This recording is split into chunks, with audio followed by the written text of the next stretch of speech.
सच है विपत्ति जब आती है कायर को ही दहलाती है। सूरमा नहीं विचलित होते, क्षण एक नहीं धीरज खोते।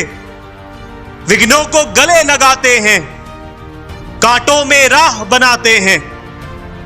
रामधारी सिंह दिनकर जी की इन पंक्तियों से आज मैं अपनी इस कहानी की शुरुआत करने जा रहा हूं।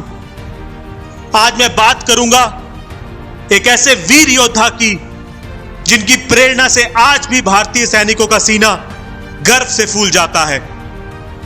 एक ऐसा वीर जिसने अकेले ही 72 घंटों तक चीनी फौज से लड़ते हुए 300 चीनी सैनिकों को मार गिराया था। दोस्तों, मैं बात कर रहा हूं राइफलमैन जसवंत सिंह रावत की। यह किस्सा 1962 की भारत चीन जंग का है। 14,000 फीट की ऊंचाई पर करीब 1,000 किलोमीटर क्षेत्र में फैली अरुणाचल प्रदेश स्थित भारत चीन सीमा भीषण युद्ध का मैदान बनी थी। यह इलाका जमा देने वाली ठंड और दुर्गम पथरीले इलाकों के लिए जाना जाता है। जंग में चीनी सैनिक भारत में घुसते चले जा रहे थे। चीनी सैनिक अरुणाचल प्रदेश के तवांग से आगे तक पहुंच गए थे। नूरानांग का मोर्चा संभालने की जिम्मेदारी 4 गढ़वाल राइफल्स को दी गई थी। 4 गढ़वाल राइफल्स जसवंत सिंह की बटालियन थी और इसी बटालियन की एक कंपनी नूरानांग पुल की रक्षा के लिए तैनात थी। चीनियों के लिए इस पुल पर कब्जा करना बहुत जरूरी था, क्योंकि इसके बिना वे अरुणाचल में आगे नहीं बढ़ सकते थे। नूरानांग के पुल पर चीनी कब्जा नहीं कर पा रहे थे। उनकी हताशा दिन प्रतिदिन बढ़ती जा रही थी। वो ये नहीं समझ पा रहे थे कि उनसे आधी संख्या और कम हथियारों वाली भारतीय फौज आखिर इतना कड़ा मुकाबला कैसे कर रही है। परंतु लड़ाई के बीच में ही संसाधन और जवानों की कमी का हवाला देते हुए बटालियन को वापस बुला लिया गया। लेकिन जसवंत सिंह ने वहीं रहने और चीनी सैनिकों का मुकाबला करने का फैसला किया। उन्होंने अरुणाचल प्रदेश की मोनपा जनजाति की 2 लड़कियों नूरा और सेला की मदद से एक फायरिंग ग्राउंड बनाया और 5 स्थानों पर मशीन गन को रखा।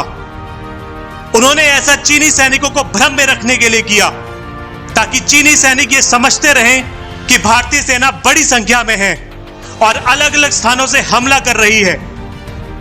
72 घंटों तक जसवंत सिंह 5 जगह पर जा जाकर हमला करते। चीनी सैनिकों को जबरदस्त प्रतिरोध का सामना करना पड़ा। चीनी सेना ने 3 बार हमला किया और उन्हें तीनों बार शिकस्त मिली। इस हमले में 300 से ज्यादा चीनी सैनिक मारे गए। 72 घंटों तक वो सच जान ना सके। लेकिन 3 दिन बाद नूरा को चीनी सैनिकों ने पकड़ लिया। वहीं शैला पर ग्रेनेड फेंक दिया। दोनों बहनें शहीद हो गईं। फिर जब जसवंत को उन्होंने चारों ओर से घेर लिया तो जसवंत ने खुद को गोली मार ली। चीनी सैनिकों को जब यह पता चला कि उनके साथ 3 दिन से अकेले जसवंत सिंह लड़ रहे थे तो वो हैरान रह गए और गुस्से में चीनी सैनिक उनका सर काट कर ले गए। जल्द ही जंग में युद्ध विराम की घोषणा हुई और इसके बाद चीनी कमांडर ने जसवंत की बहादुरी का लोहा माना। चीनी सेना ने न सिर्फ उनका सर वापस किया बल्कि उनकी एक कांसे से बनी मूर्ति भी भेंट की।